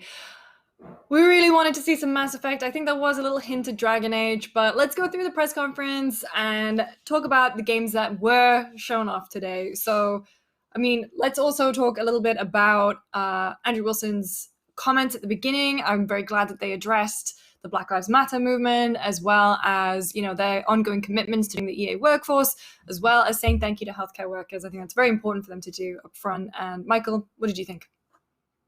Yeah, I think it's pretty much a necessity for any company who's going to be front facing during this time is to say something. I mean, we could have a conversation about like how that turns out in action, but it's I think that their statement, at least across the board, covered the swath of things that are happening in our world. But of course, actions speak louder than words. So moving forward, I want to like any other company who's like saying things like this, I would take their word for it. But I also want to see how that affects what they do forward. And at least from what we've seen throughout this EA conferences, like we're starting to see a lot more diversity as a standard across like character representation and also like people who make games. So yeah. I'm excited to see what that has in store for the future as well. So that was from the start of the conference, and then the first game that we saw a lot of was Apex Legends. So June 23rd, we're going to get a brand new limited time mode. I'm going to throw to you, Michael, again, because I know you're a big Apex boy. Mm-hmm. So I actually got to talk to Chad Grenier beforehand, so I kept my mouth shut during the pre-show. But now I think either now or a little bit later, you can see my interview with Chad Grenier, and at least after this live stream, don't go right now. But we talked about the swath of things that are coming to Apex Legends. And like I said in the pre-show, Apex Legends is going ham, man. They don't stop. So Season 5 was obviously big with Loba and stuff, but introducing Lost Treasures Collection event, channeling that energy from the previous, was it the Armed and Dangerous event, which is shotguns and snipers, bringing that back, tweaking a few things. Very exciting. That's coming next week. Limited time mode. And the respawn beacon stuff is actually pretty interesting when you actually get to play with it. So that's gonna be pretty fun. But as far as the big things go, boy, coming to Switch. I know I asked Chad Grenier a little bit about if he can get to the technical stuff, but they have nothing to say quite yet in terms of like target resolution, target FPS, performance, UI elements. That's all stuff that we're going to see down the line. But I'm impressed that they're even doing it at all. Just because of how huge Apex is. And it's going to, I think, something they didn't touch on in the presser, but I did get information from him, is that there's going to be gyroscope motion control aiming, which I think is really important because if you're going to play in handheld mode, Joy-Cons are trash for aiming. So I think that's very important, especially because they're going to have cross-play. So if you're on Switch, Steam, Origin, that's another thing that's coming to Steam. That's wild. A bunch of EA games are coming to Steam. It's going to be cross-play. Bro, we've been asking this for so long, and it's finally going to happen. It's kind of an initiative across the board with EA, which is really cool. With a bunch of their games, but like across the board playing Apex. I love playing on PC, but I know a bunch of my homies play on PS4. I want to play with them, so this is gonna be dope. Apex Legends keeps delivering, and I'm excited to play with more people down the line with because I think crossplay is coming in fall, and also the Switch version is coming in fall. So those things will come out. Right now, exciting limited time events, but man, the future's bright for Apex. Yeah, it is. I mean, the one thing I will say for crossplay is that I hope they take the precaution that if people are playing on mouse and keyboard, they're not paired up against people who are on controller. Like, if you're playing on controller through PC, that's all well and good, but you can't deny that mouse and keyboard is a lot of times, well, I don't know, because it's like the toss-up, right? Because you get the auto-aim coming through on controller, whereas the mouse and keyboard is way more precise if you're really good at it. So I assume they're going to be working on that. Tam, this is not an apples-to-apples comparison by any means, but it's interesting that Michael mentioned the gyroscope controls, because Tam, when you played Overwatch on Switch, how did that work for you for a first-person shooter? I mean, it was fine. It was not comfortable. Like the jitteriness that comes with gyroscopic aiming is a big factor for me, and you don't have a lot of that on console or mouse and keyboard, but it's very functional. I feel like if you want to play a quick game of Apex, the Switch has enough options in terms of control mechanisms to make that happen. I expect like Overwatch, the gyroscopic stuff might be a bit of a curio that people try for a bit. Or it could work out that it specifically works really well for certain characters. Like I found when I was playing with gyroscope aiming in Overwatch that some characters like Soldier and that kind of stuff wasn't great for it because I wanted refined aim and control myself. But there were some characters that were pretty good to do it with, like Winston just jumping around and like quickly pivoting your aim, or even like Bastion and that kind of stuff. So it could be a case that, you know, there's certain characters that it works with, you know, maybe a Pathfinder or a Gibraltar or something like that. But given the nature of Apex relying way more heavily on shooting than just your abilities, I expect that it's going to be a novelty that people move away from, and generally will either use the onboard Joy-Cons if they're wild, or connecting like a pro controller if they want to. So Lost Treasures goes live June 23rd. Switch and crossplay come in fall, although I'm British, so autumn. All right, next up was The Sims. That's all for you. Next up, The Sims coming to Steam. I know they just announced a new pack, or just released a new pack. Very nice sentiment from The Sims. They are very in tune with their community. That was a very heartwarming and heartfelt, just kind of celebration, I think, of their community there. I mean, personally, I have The Sims through Origin, so doesn't really mean much for people who already own The Sims, but hopefully this opens it up a little bit to people who just want to play it on Steam. I don't really have much else to say about The Sims. I don't know. Oh, do we think the time is almost nigh for Sims 5? Michael? I don't know. I feel like with the live service style of games that we're seeing as not just a trend, but just like across the board, games are adopting that live service thing. Sims 4 seems like it's in a really good place with expansions and added content. Like, I think it would almost be a disservice to try to do a Sims 5 because there's so many people who are invested in Sims 4, and like EA themselves have done so much work to make that game not just inclusive, but just giving everyone something to do in the game too that kind of strikes their fancy as well. So, you know, props to Sims for being that game where, like they said, you know, this isn't just a game, this is, you know, they get to live out another life. for themselves, whether they want to see themselves in a game or if they want to be something else in that game. And just the wide swath of things that mechanics and things to do in that game that have come with all those different expansions. So, props to Sims for that kind of montage and that stuff. Like, I mean, they didn't have a massive thing to show off that was new, but it doesn't have to be that. And I appreciate that. Yeah. And it, they led on to the announcement that a bunch of other things are going to come to Steam. So we already had Apex, Sims, Titanfall 2, Way Out, Dead Space 3, not 1 and 2, Command & Conquer Remastered, and FIFA 21. Tam, what do you think the future of Origin is going to look like if they're kind of just moving everything back to Steam? I think it shouldn't really impact Origin in a major way. I feel like there's enough hooks within Origin that make it valuable for people who still want to use it, whether that's discounts, early access, free games, that kind of stuff. They won't be getting any of that through Steam. They're just getting access to the game. I think it's only beneficial for EA to make games like these. They are right now picking specific types of games that are moving over, and they're games that have a longevity to them, or they're games that have been long sought after. Like, it makes sense to put CNC Remastered, Sims 4 and Apex on there because they have massive communities as is, and by doing so they only grow. Titanfall 2 is a beloved game, so that, who knows, it could be given like a shot in the arm in multiplayer if they put it on that. And like Way Out, for example, it's a great opportunity for people who may have skipped it on other platforms to check it out, especially given that Hazelight has another game on the way. And then same for Dead Space 3. I think, unless I'm forgetting, like Dead Space 1 and 2 might already be on Steam. Maybe they came out a little earlier. Yeah, I think you're right. So I think they originally released on their I have memories of that because it's always in some sort of discount deals promotion. So I think this is just completing the set to a large degree. But yeah, FIFA as well, like, it just makes sense to put them there. I don't think it have a negative impact on EA and Origin's own service. I think it only serves to help them, and giving more people access to their franchises and games is only beneficial for EA.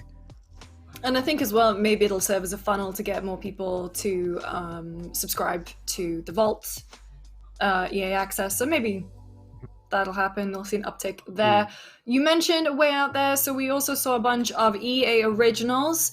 I always love I always look forward to this section of EA press conferences because it is nice to see a juggernaut like EA take a chance really on smaller and quirkier and more unique type games. We've had Sea of Solitude from them, Unraveled, and so there's this nice little cartoon featuring a bunch of the developers that they're working with. They started off with Joseph Fares. We know that he tweeted about it. We were talking about it in the pre-show.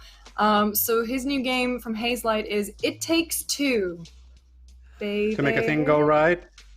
Oh, we both went two very different directions. I went two different directions, but it takes two to get two different songs. Wait. Michael, what did you think? Okay. It Takes Two. Enough from y'all. Let me. Oh boy, let's see. So, Spouses: A Tale of Two Parents is very exciting for me. I think that it's going to be a very fun game to play. As Joseph Fares says, it's going to blow your effing mind. So I'll take his word for it. Actually, it's called It Takes Two, like Lucy said. Haha, I got jokes. You know what I'm saying? But I think that it's in line with him doing co-op games. So that part was kind of expected.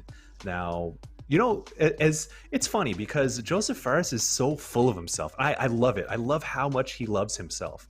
It's almost like you love to hate him or you hate to love him. But props to him for being that and really going all in on that. And I'm surprised EA replayed his video game awards appearance. So that was nice to see, I guess. But in terms of like It Takes Two, it almost channels a little bit more of the Brothers vibe to it because it's a little bit more familial in terms of its themes. And for as into himself as he is, I think that the stories that are told in those games are actually like pretty well grounded. Obviously, like Hazelight, as he said, Hazelight is designed as a way to bring together the writers and storytellers with the people who make or like the programmers, so that they have a cohesive game where the mechanics are also a part of the narrative. And yeah, that's to say I'm also excited for it, and it's gonna tell. Oh man, if you got daddy issues or mommy issues, like I'm gonna be. This might be a game for us. I was you know gonna what say, I'm as saying? a So, child of divorced parents. hey, shouts out to divorce. You know what I'm saying? But no, not shouts out to divorce. No, let's not shout out divorce, please. No. All right, it's childhood trauma out here, and that's the theme of the game too. At least from what it's being communicated, is that you play as a character whose two parents are arguing. They're like in the midst of a split, and you know the main character has like these two dolls that are supposed to represent her parents, and then eventually it goes into this more ethereal kind of surrealist vibe where there's going to be a lot of more co-op gameplay mechanics. So this is something that I'm genuinely interested in, because not just because Joseph Fares and like the games that he makes, but you know, I think this is something that can really much channel that sort of energy. Tam, what about Lost in Random from Zoink Games? Yeah, I mean, that game, it seems really interesting. I love the idea of taking random elements of a game and kind of making it the core conceit of the actual experience. So the game was actually announced a little while back. It was like 2019 that they originally announced it. But I'm interested in seeing how it goes. Like you said earlier, these games that EA shows are usually the stuff that it's really experimenting with and doing like going out there with. So this is kind of like, mechanically speaking, a really unique kind of experience amongst the stable of EA games, and it's like referred to as like a coming of age story, and it's got this interesting like gothic backdrop where it's kind of Tim Burton-esque. So like they talk about they mentioned it being like you take control of a young girl who goes on this dangerous journey through a world of like random things, and like you've got a companion character called Dicey who's able to kind of change the outcome of random events for you. So I really like the setup for it. I'm really interested to see how the mechanics come together and how that randomization manifests in gameplay mechanics and ideas. A lot of potential there. I really like what I'm seeing so far. Yeah, and then the final EA Originals was from Final Strike Games, Rocket Arena. So I think this one looked kind of cute. It reminded me, I think, in style and tone of the what was the game that was in the PS5? And it was basically like Rocket League, but the little cards and stuff. Yeah. It was very similar I already to Rocket forgot League. what his name. Yeah. I feel bad that I remember, but like the cartoony kind of vibe that you get from it. It looks like a lot of fun. I think there was something like 10 characters, dynamic maps, rockets. Each character has 100 levels of progression. I love that kind of stuff. I get really into it. I'm a little concerned that it's all rockets though. Like I would like, I mean, it's very much in keeping with the title of the game, but I don't know if that's going to be enough variety for me. Michael? One thing I will say about it is that I think we got some information beforehand about it, and the one thing that I do appreciate about its approach is its non-violence. So everyone has rockets and stuff, but the core conceit is that you're supposed to knock them out of the arena. And you know what? I appreciate games when they don't rely on violence as a mechanism. That's not to say that I don't play violent video games. Like, I'm about to play Last of Us 2 tonight. So, and obviously like Apex Legends, like I play a bunch of first-person shooters and all that. But when a studio or developer tries to go for that, that's pretty cool. So I mean, maybe we'll see how the mechanics shake out. Oh, hi Sushi. Hi Sushi. But yeah, Where's she gone? She's gone. Anyway, she's gone. She's gone. But anyway, like, hey, Rocket Arena, like, shouts out to y'all for trying that approach. Appreciate that. Yeah, I mean, very big Splatoon vibes, I guess you could say, from that too. Yeah, there you go. The main meat, I think, of this press conference, I think we'll all agree, Star Wars Squadrons. So there's a little interview with Ian Fraser there. Ian Fraser, he came from the Mass Effect Andromeda team and moved over to Motive. We got to see some gameplay, a lot of really, really cool features here that they revealed. Like, you can play the whole thing in VR. There's a little room that you can chat to your, like, chat tactics with your teammates. Tam, let's talk a little bit about it. What caught your eye? I mean, I think it's just the entire thing was, I think they said a lot of the right things there. In terms of what people want, the tactical nature of it and the different play styles that they highlighted, like you can do a all-out attack, you can try and focus on stealth runs, you can do like just big bombing runs. I love that kind of style of play that everyone's got a favorite kind of ship, everyone's got a favorite moment from the Star Wars franchise, especially the dogfighting sections where it's like, oh yeah, I remember, the stealth run in this movie or whatever it may be.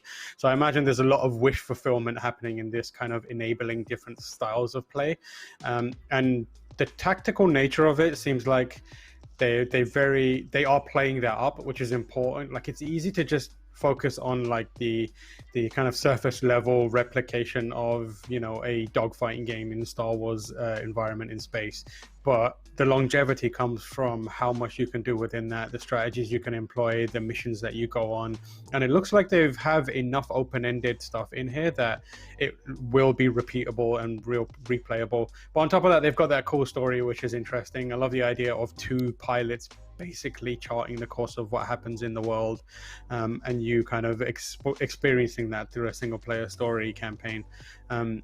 Saying all the right things, looking the part, and showing off a lot of like depth potential there. I think it's a strong start for this game so far. Yeah, definitely. Michael, what do you think? I think that everyone got what they wanted from Star Wars Squadrons, an in-depth look at the gameplay, and it's cool because my expectations were kind of like, okay, just adapt Battlefront 2's flight for like a full-fledged game. That's kind of what I said in the pre-show, but they went into depth about how the different kind of class mechanics work in actual practice, and that's a very important thing to communicate when trying to sell your game on this concept, right? And like having the different types of ships and planes, or the different fighters, like showing how they work was really cool. And also the fact that they're incorporating a single player experience along with it. Now it might be something like a 4 or 5 hour experience, so sort of like what Battlefront 2 offered, but the fact that it's part of the package is exciting. There seems to be some pretty dope characters. We'll see how that shakes out, but in terms of characters, like there's some folks I want to know more of, I want to fight alongside, things like that. But in terms of the multiplayer, there's like a traditional kind of, I think there was like a deathmatch style mode, but they also kind of walked you through a sort of objective-based mode where you have several steps within a match that you need to destroy this ship, you need to protect this, your squad needs to move in this fashion to achieve this objective. That's all exciting. And also shouts out to like the UI designers for this thing, because it's not like a traditional style where you have all the numbers on the side of your screen. All the UI elements are on your ship, and I think that they've only shown gameplay from the cockpit perspective. So I think they've said before when they first revealed it that this is going to be a first-person flight game. And I don't know if that was just like an emphasis, and they would have different perspective options, but it seems like that is primarily what you're going to be working with. And the fact that all of your UI elements, everything that you need to know, is represented on the cockpit of the ship is pretty cool. And the fact that everything's going to be in VR, I don't know if VR is going to be an advantage or a disadvantage when you're actually playing, but the fact that they're going to the lengths to incorporate the entire game in VR is also very, that's exciting too. So I really feel like they're going the extra mile to really make this feel like a full-fledged Star Wars experience. Tam? Yeah, I was just going to add that EA has actually updated their website to include a little more content about what's going to be included in the game, specifically the locations. So if you're a mad Star Wars fan and you want to see where you're going, you can check that out. It's got like Yavin Prime, SLS, Naderi Dockyards, and Sisubo, Zavian Abyss, and Galatan, and there's like screenshots of each one along with a little description, and there's like a lot of gameplay overview stuff on the Star Wars Squadron website. So a lot of info they are very much dumping out there right now, which is great news for people who are excited about this. So a little peek behind the curtain of how we run this show. As the press conference is going on, we write what the games are, and then we write our names next to it about who's interested in talking about, like, taking point on that subject matter. Next up is Madden. apparently I'm taking this one. Let's hear I it. got nothing. So Lucy, tell us about How do you Madden. feel about What Lamar is your Jackson? favorite? How do you feel about who's your favorite Madden? I'd have to say Mr. Madden. That's Lamar Jackson. I know that because he said Agreed. his name. Agreed. So let's use this also as a segue to talk about EA's next-gen efforts. Yeah, as you can see right here, next-gen world premiere. We got to see this trailer of, I guess, just like EA Sports, saying, yep, next-gen is coming, we're working on it. We're going to see bits of FIFA here and there, bits of Madden. And then in their full next-gen tease, you get to see some of the concepts that they're working on from specific studios like Criterion, BioWare, and DICE. So let's talk through all of the above. Michael, what did you make of the sports announce? Were you, did that pique your interest, or was it the other next-gen tease that really got to you? I like sports. All right. So we got two British folks on here who only know football as the footy sport where you kick a ball around. But, as an American, I need to represent real football. So Madden 21. I'm actually a little disappointed because I was expecting more details on Madden 21, man. It's cool to see Lamar Jackson's taking a TikTok on his own phone and putting up on the EA's EA Play live stream. That's cool. Shouts out to Lamar Jackson. Oh my God, does one of the greatest seasons I've ever watched or saw highlights of because I'm on an NFL boycott. But anyway, shouts out to Lamar Jackson. He's a cover athlete. And for me, though, I wanted to get into more depth of the Madden 21 mechanics because it seems like they're trying to do some more interesting things with how that game is played. But overall, I think that EA needed to say something about next gen. And it's pretty easy to package that with sports because damn well the sports games are going to come to next gen, things like that. But we're getting closer and closer to these console releases. I want a little bit more details. I know that ongoing games such as Apex, I asked Respawn about what their plans are. They had nothing to share. And there wasn't really any okay, here's our next gen game that we're going all in with. I want to see a little bit more of that, but not much else to make out of it, I think. Yeah, I was actually kind of surprised given how much sports usually take a lot of time up in EA's press conference. Obviously, FIFA, Madden, they are their bread and butter when it comes to raking in those microtransactions. They make so much money every year. They have such a huge audience who buys, the new installment every year. I was very surprised that we didn't see more. They're kind of slowly releasing details about FIFA going to come to Steam, but nothing on this year's installments just yet. Maybe what they usually do is they kind of leave it to maybe be closer to Gamescom time. That is still happening. So maybe that's what they're just doing. They're just kind of putting it out there, and then we'll get to see all the next gen stuff maybe later on in the summer. Tam, what did you make of it? Yeah, I think that's pretty much what FIFA and Madden and other sports titles, they're so big that I think they would need their own breathing room, and the level of nuance and depth that you need to go to really show why they need to justify a new version of a game each time. So whether that's we've got advanced new grass blade physics. They need to really get into the granular detail to show the people who love these games what's new, crowd physics or crowd, rendering or ball physics, whatever it may be. And it's not great for those people. It's not great an experience for them to just rush through it. And I feel like that would also eat up a lot of time. And then for everyone who's not there for the sports, they don't want 30 minutes of how a ball is bouncing around the field. So I feel like the right call for them is to kind of make sure that they're teasing that stuff and then breaking it out so that it has its breathing room and they can get, various footballers back to talk about at length and get the developers to explain at length what's going on behind the scenes, to explain how next gen works with these sports titles. I mean, the FIFA stuff is important, the Madden stuff's important, but I think there's still other things that need to kind of be touched upon as well as part of this slate, like the UFC. I don't know if that's still happening, and NHL and that kind of stuff. So I imagine there's going to be a drip feed of big, meaty info drops on these sports titles individually over the next few months. And like you said, Gamescom is usually a big one for FIFA. So perhaps we'll see a little more of that in a few weeks. We also got that next gen tease. So it's very specific studios that were mentioned, Criterion, What are they working on? The brand new Need for Speed? Need or for something, Speed. you'd imagine? It has been confirmed. Yeah, so Need for Speed is the next game from Criterion. They officially said that they're ending support for the current Need for Speed, so they can shift over to that stuff. That was in the news a couple of weeks back.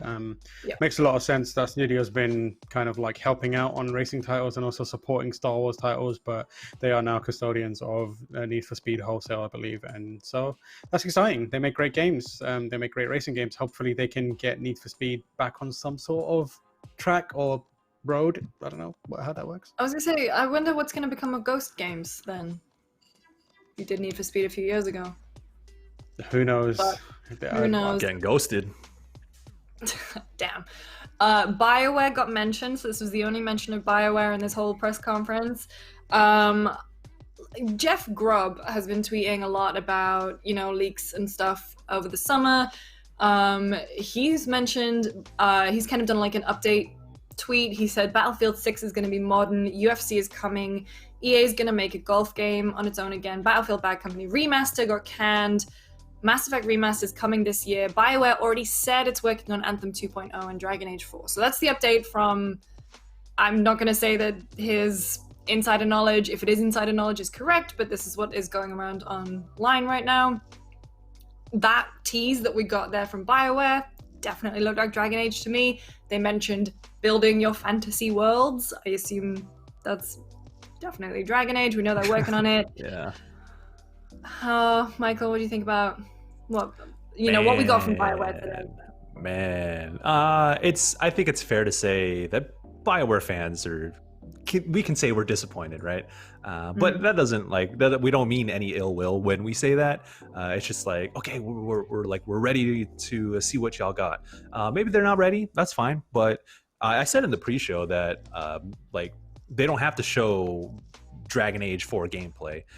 But maybe an update on the state of the game, some ideas that they have going, maybe like a short little teaser trailer. We didn't even really get that. So, I don't want to complain, but it was a little disappointing to get no Dragon Age 4 news because this is in lieu of E3 also. So, yeah.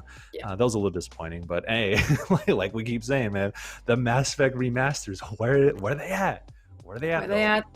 Yeah. But I mean, yeah. Oh, sorry. Carry on, I Michael. yield my time. Okay. Oh, you done? Yes. Okay, He sorry. yielded. He yielded. I thought you yielded. I'm so sorry. I thought you still had one more thing. I just wanted to make sure everyone gets their time. Tam, you can talk about BioWare too, but what else did you make of that that showing from DICE? It was kind of strange. It was like a third person tumbling through the air. You had, I don't know, you were knocking over blocks. What was that about? Yeah, I mean, firstly, the lack of BioWare is upsetting to me, and I feel personally slighted because I'm a gamer online, so that's how I behave. But the other kind of weird new kind of tech thing that they were showing, it's super early. I'm not sure what that was. Even it's really hard to get an indication of what that game could be. Other than it reminded me of, remember that PS3 launch title Pain, where you just flung a dude at things and allowed bad things to happen to him. But it looks like this is just them saying hey, we're working on an engine. We've got something exciting. That dude falling through the air sure did look like a bounty hunter. But who knows? That could be a Star Wars thing. It could be something else entirely. But the jetpack vibe that he had, I was like, maybe like an open world bounty hunter game. Who knows? But yeah, it's too early to say what it could be, but it's just them saying, hey, we're working on next gen technology, so please be excited.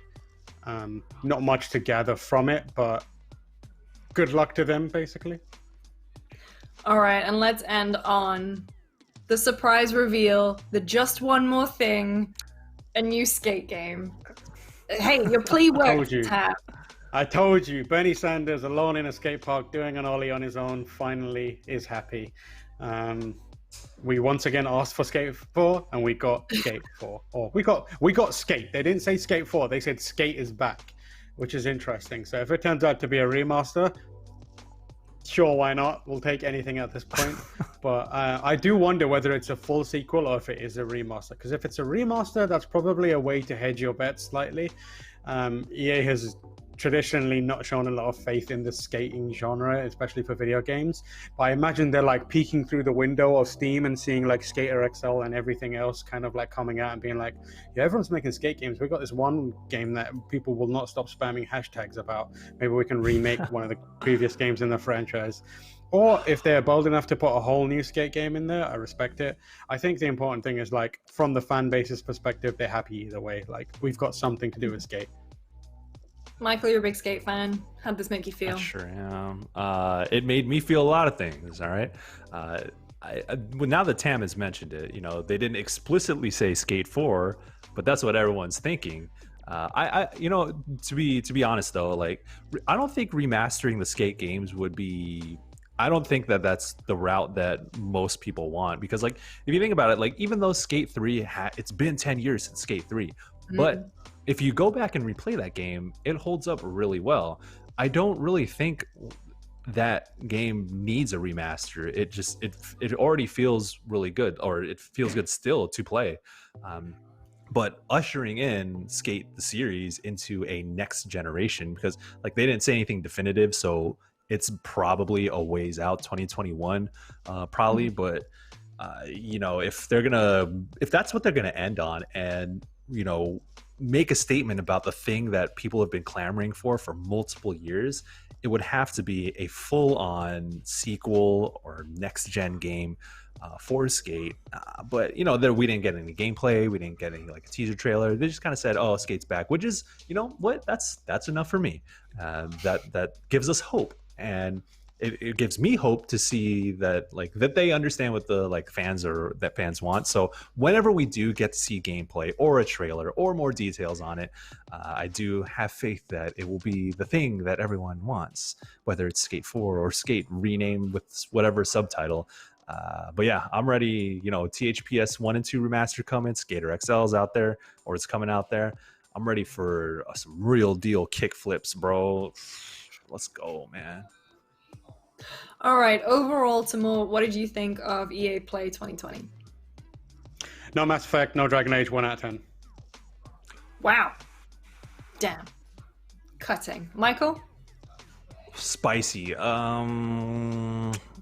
It wasn't that hype.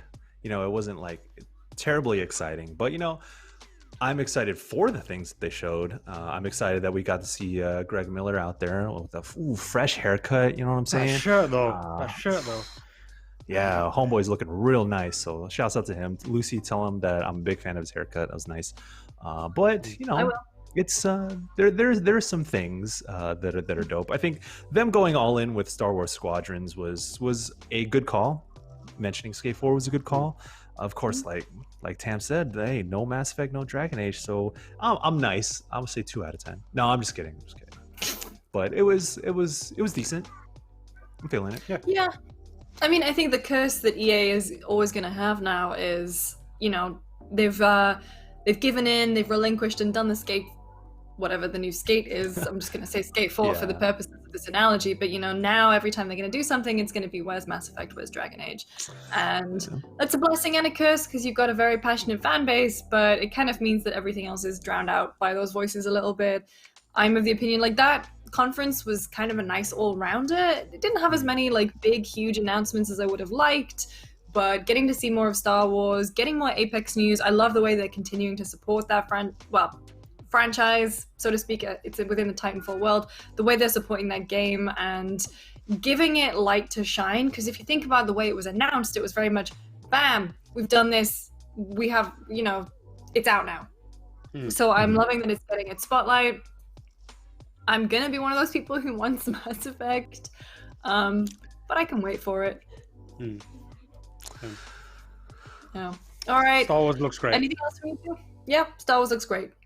Yeah, hey, Star Wars, hashtag Skate 4. Skate 4. Skate 4, let's go. Star Wars skaters.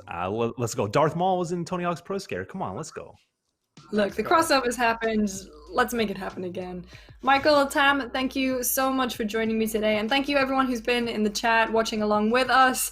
GameSpot has all the huge announcements from this summer as part of our Play for All, which is a mix of all the big kind of announcements, all the big gaming stuff that you would expect from E3, as well as daily charity streams raising money for Black Lives Matter, as well as Direct Relief and their COVID-19 relief efforts. So please donate.